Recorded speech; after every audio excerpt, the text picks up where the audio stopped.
सबसे पहले अपने गुरु महेश्वर शिव के चरणों में मेरा प्रणाम।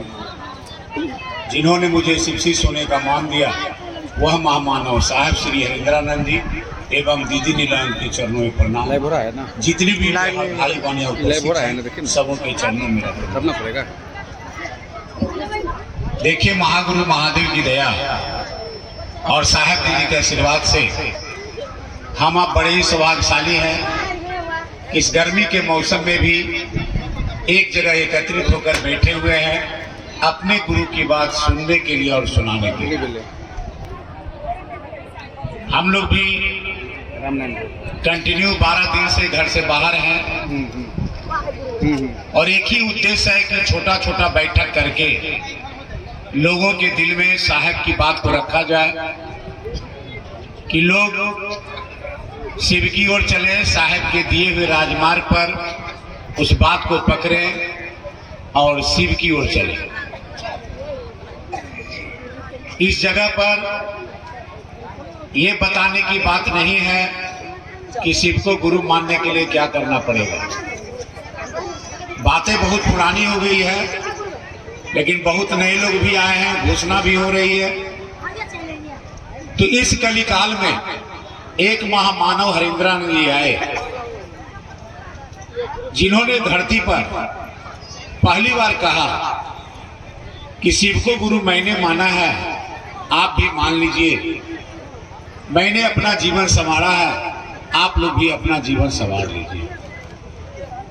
शिव को गुरु मानने में कोई वर्जना नहीं है, कोई बंधन नहीं है। आप क्या खाते हैं, क्या पीते हैं, कैसे रहते हैं, किस जात धर्म संप्रदाय से हैं, किस प्रकृति प्रवृत्ति के हैं, कोई लेना देना नहीं है। सिर्फ शिव को गुरु मानने वाला संसार का मानव होना चाहिए। संसार का कोई भी मानव शिव को अपना गुरु मान सकता है। इसके लिए शुरू में कहा गया था कि नाम बताइए, पता बताइए। यहाँ भी लोग नाम भेज रहे हैं, पता बता रहे हैं, घोषणा किया जा रहा है। साहब श्री बोले हैं कि जैसे आप अपने नामों की घोषणा कराते हैं, तत्क्षण आपको 3 गो सूत्र दिया जाता है।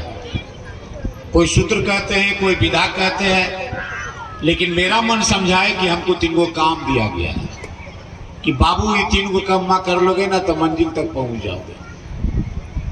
हम आप सभी लोग बोल रहे हैं कि हम 3 सूत्र कर रहे हैं, कोई भी लोग नहीं बोलते हैं। जिससे पूछते हैं सब बोलते हैं महादेव से दया मांग रहे हैं, सब बोल रहे हैं नमः शिवाय से प्रणाम कर रहे हैं।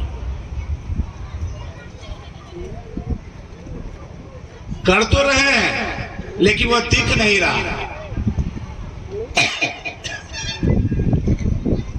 हम लोग क्या कर रहे हैं, 3 सूत्र खुद नहीं कर रहे हैं, 2 सूत्र और 3 गो सिरैया कंधवा पर लेके फूर उड़ रहे हैं। सिरी लेवाए, सिरी लेवाए, सिरी लेवाए, टोला टोला। बहुत जगह तो घरे घर साप्ताहिक की चर्चा हो गया है, जबकि कहा गया था कि टोला में 1 साप्ताहिक चर्चा रखना है। अब घरे घर साप्ताहिक चर्चा रखा गया है। बताइए बाहर लोग कब काम करेगा? क्या मैसेज दे रहा है? ये होगा कैसे? गुरु की दया। जो 3 काम दिया गया है उसको सबसे पहले हमको आपको समझना होगा। पहला काम है दया मांगना, कैमरा में सब दिख रहा है। दूसरा काम है अपने गुरु को प्रणाम करना, वही सब देख रहे हैं। तीसरा काम है अपने गुरु को, दूसरा काम है गुरु की चर्चा करना और तीसरा काम है अपने गुरु को प्रणाम करना। जिसमें 2 काम जो है वह मन ही मन करना है, पहला और तीसरा। ये दोनों काम मन ही मन करना है और जो आप करते हैं वह लोगों को बताना है, वह हो गया गुरु चर्चा। क्योंकि महादेव भी ने साहब को कहे थे कि आप करते क्या है, तो साहब बोले जो कहते हैं करते हैं। तो महादेव बोले आप असत्य बोलते हैं। महादेव बोले साहब को कि जो तुम करते हो वह लोगों को बताओ। हमको आपको भी वही चाहिए कि जो हम करते हैं वही लोगों को बतावे। वही हो गया शिव चर्चा। शिव चर्चा शास्त्रार्थ नहीं हुआ कि 1 घंटा प्रवचन किए जा रहे हैं, लंबा लंबा लच्छेदार भाषण दिए जा रहे हैं, हर बात में साहब साहब साहब साहब करिए। लेकिन दिखना चाहिए साहब की बात, साहब की आवाज, साहब का संस्कार हमारे आप में दिखना चाहिए। होगा कैसे? गुरु की दया से। पहला काम है दया मांगना। दया कैसे मांगना है? मन ही मन महादेव से दया की याचना करना है कि हे महादेव, आप मेरे गुरु हैं, मैं आपकी शिष्या हूं। हमारे गुरु भाई जो हैं वह शिष्य बोलेंगे, मुझ शिष्या पर दया कर दीजिए, इतनी दया कर दीजिए कि मेरा मन समझे कि आप मेरे हैं। मन समझ गया तो खेला अलग हो जाएगा। सारा रिश्ता मन का है, यहाँ कपड़ा का नहीं है, शरीर का नहीं है, खाना पीना का नहीं है, रिश्ता मन से होगा। लेकिन जब हम दया मांगेंगे तो याद रखना होगा कि दया हम किससे मांग रहे हैं? दया हम अपने गुरु शिव से मांग रहे हैं। और जब हम दया मांगेंगे तो पहले उस महादेव को याद करेंगे। अरे कोई दिखेगा तब ना उससे दया मांगेंगे, बोली में नहीं। हमारे आपके मन को महादेव दिखना चाहिए। उसी तरह हमको आपको दया मांगने के लिए पहले महादेव को स्मरण करना होगा, याद करना होगा आपका जो भी महादेव है। अगर नहीं स्मरण आता है तो एक सप्ताह के लिए सामने फोटो रखेंगे महादेव का, और महादेव का फोटो देख करके महादेव से दया की भीख मांगेंगे। मन ही मन कहेंगे कि हे शिव, आप मेरे गुरु हैं, मैं आपकी शिष्या हूँ, मुझ शिष्या पर दया कर दीजिए, इतनी दया कर दीजिए कि मेरा मन समझे कि आप मेरे हैं।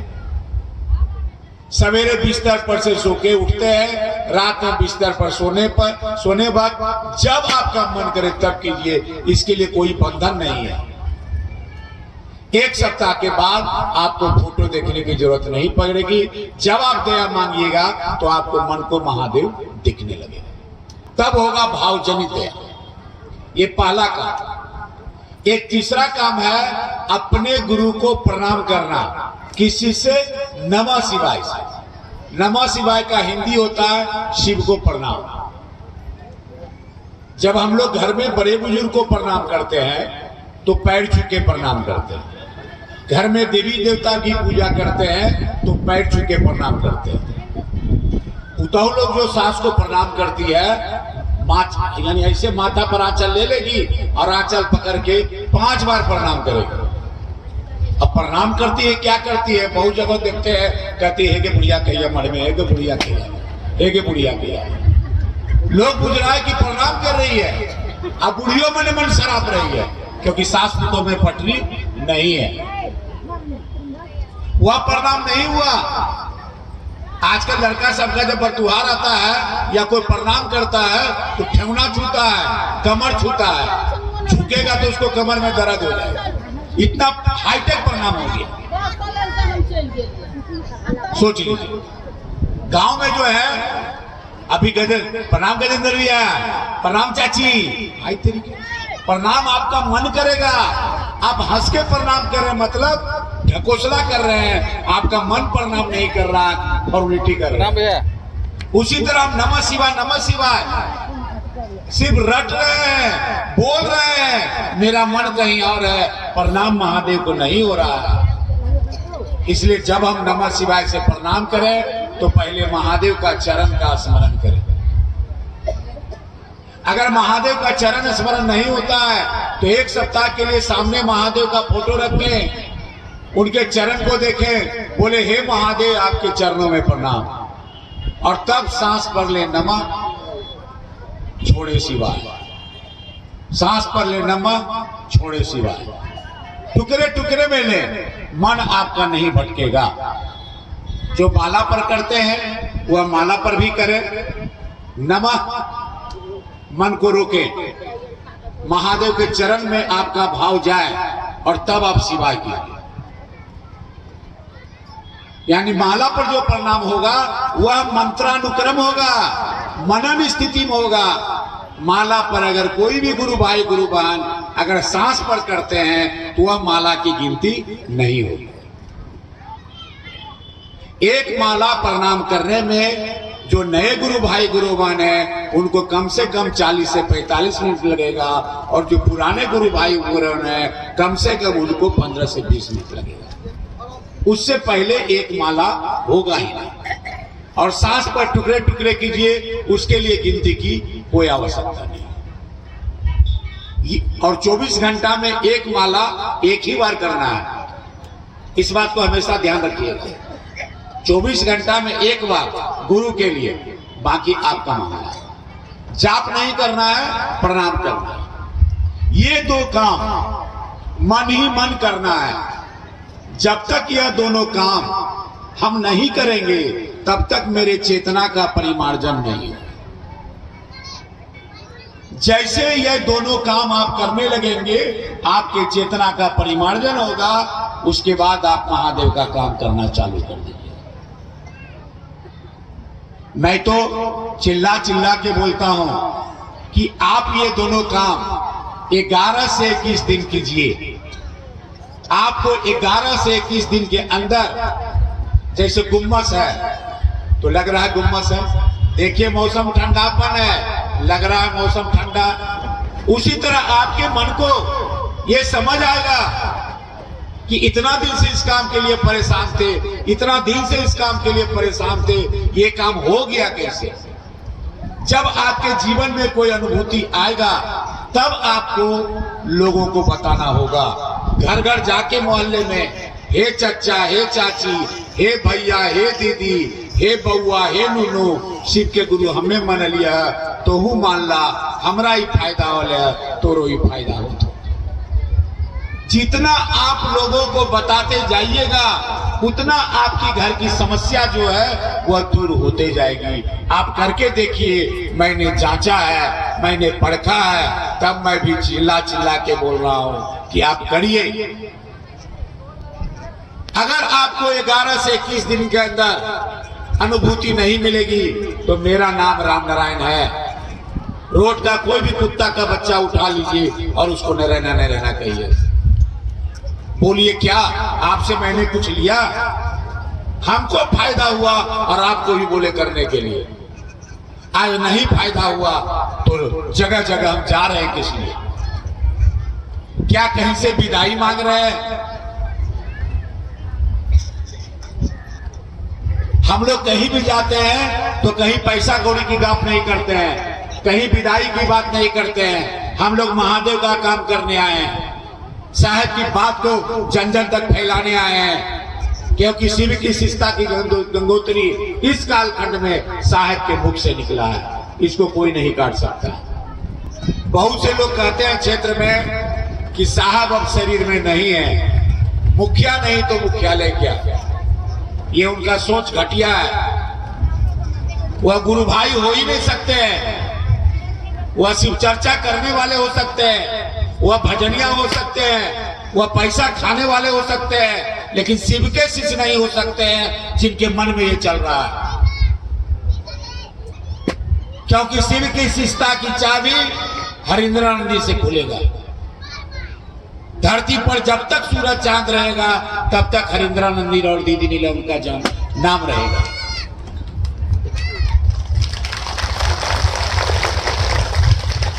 सबसे पहले तो एक बात सुन लीजिए कि शिव चर्चा में ताली नहीं बजाना चाहिए, क्योंकि साहब श्री बोले हैं कि आप लोग ताली क्यों बजा रहे हैं, आप लोग काम कीजिए, मैं एक दिन ताली बजाऊंगा।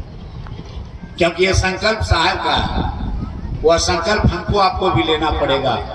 और साहब के छोड़ करके महादेव का काम हम आप नहीं कर सकते हैं। साहब को छोड़िए, देखिए आपकी स्थिति परिस्थिति कैसे गड़बड़ाता है। साहब के खुट्टा को पकड़े रहिए। खुट्टा मतलब साहब की बातों को पकड़िए। साहब बोले हैं कि बाबू हमको मत पकड़ो, मेरी बातों को पकड़ो। अगर मेरी बातों को छोड़ दोगे तो गुमराह हो जाओगे। इस बात को ध्यान रखिएगा। और मुखिया नहीं तो मुख्यालय कैसे जाएंगे? तो एक बात जान लीजिए, शिव की शिष्टता का मुख्यालय हरिंद्रानंद जी हैं। जिनको शिव का शिष्य बनना है उनका मुख्यालय हरिंद्रानंद जी है। और हमारे हरिंद्रानंद जी, कोई मेरी बहन है, उनके पिताजी डेथ कर गए हैं, तो उनको मैके जाने से कौन रोकेगा? मेरे पिताजी मर गए हैं तो हमको घर जाने से कौन रुकेगा? वह मेरे आध्यात्मिक पिता हैं, तो उनके घर जाने से हमको किसी से पूछना पड़ेगा? अब कोई कहेगा तब हम जाएंगे। आपका मन करता है जाइए, कौन रोकता है? और जाना चाहिए, आपको आध्यात्मिक ऊर्जा मिलेगा। जो लोग मना करते हैं वैसे लोग से सावधान हो जाइए। वह शिवशिष्टता का रांगा सियार है, वह शिवशिष्ट जीवन में नहीं होंगे। उनको चर्चा में नहीं बुलाइए और न उनके चर्चा में जाइए। मुख्यालय एक व्यवस्था है। अभी जो बैनर लगाए हुए हैं, आपको संस्था का नाम लिखा हुआ है शिवशिष्ट परिवार। मेरी 3 संस्था है, शिवशिष्ट परिवार, शिवशिष्ट हरिनाथ फाउंडेशन और वैश्विक शिवशिष्ट परिवार। कहीं भी हम चर्चा कर रहे हैं तो बैनर लगा के कर रहे हैं, मुख्यालय को सूचना देके कर रहे हैं। तो आपके यहाँ किसी तरह की कोई बात होगी तो मुख्यालय उसकी जवाबदेही लेगी, मुख्यालय आपको मदद करेगी, क्योंकि आप महादेव के नाम पर कार्यक्रम कर रहे हैं, किसी संस्था का नाम लिखे हुए हैं, तो ये जवाबदेही उस संस्था की है, बशर्ते आप संस्था से मिलकर कर रहे हैं। तो अगर मुख्यालय को नहीं सूचना दे रहे हैं, आप क्षेत्र में कार्यक्रम कर रहे हैं, कोई घटना घटेगी, मुख्यालय आपका जिम्मेवार नहीं है। जैसे कलकत्ता में सुने थे, कंबल बांटने में लिख दिया शिव चर्चा, 5 को मर गया, मुख्यालय को कोई लेना देना नहीं। मुख्यालय जो रांची है वह एक व्यवस्था है और वह अपना कुछ नहीं चला रहा है। अभी रांची का देखभाल हमारे बड़े भाई अर्चित आनंद अन्नू भैया के द्वारा, वे साहब के मुख्य सलाहकार हैं, बार बार नोटिस निकाल रहे हैं और अपना कुछ नहीं निकाल रहे हैं। सारा बात साहब का कॉपी डाल रहे हैं और साहब की सारी व्यवस्था चल रही है, अपना नियम कानून कुछ नहीं चल रहा है। साहब का जैसे व्यवस्था था उसी तरह व्यवस्था आज भी रांची में है। रांची जाइए, देखिए, साहब जैसे चाय पीते थे, चाय उस टाइम जाता है, नाश्ता जाता है, भोजन जाता है, फिर शाम में नाश्ता जाता है, चाय जाता है, भोजन जाता है और साहब खाते हैं। साहब के रूम में डेली शाम में चादर बिछता है, डेली मच्छरदानी लगता है, मच्छर वाला कोयल जलता है, चप्पल रखा जाता है, फिर सवेरे मच्छरदानी खोल के सरिया के रखा जाता है। साहब हैं, कहीं नहीं गए हैं साहब, हमको आपको जांचने की जरूरत है। साहब सबों के शरीर में है, साहब सभी के घर में है। आप आजमा के देखिए, जब भी महादेव का काम करते हैं, घर से निकलते हैं, तो महादेव से पहले दया मांगिए कि हे महादेव दया कीजिए, जा रहे हैं गुरु कार्य में। साहब दीदी को कह के जाइए कि हे साहब दीदी जा रहे हैं गुरु कार्य में, थोड़ा मदद कीजिए। देखिए आपकी बात लोग कैसे सुनता है।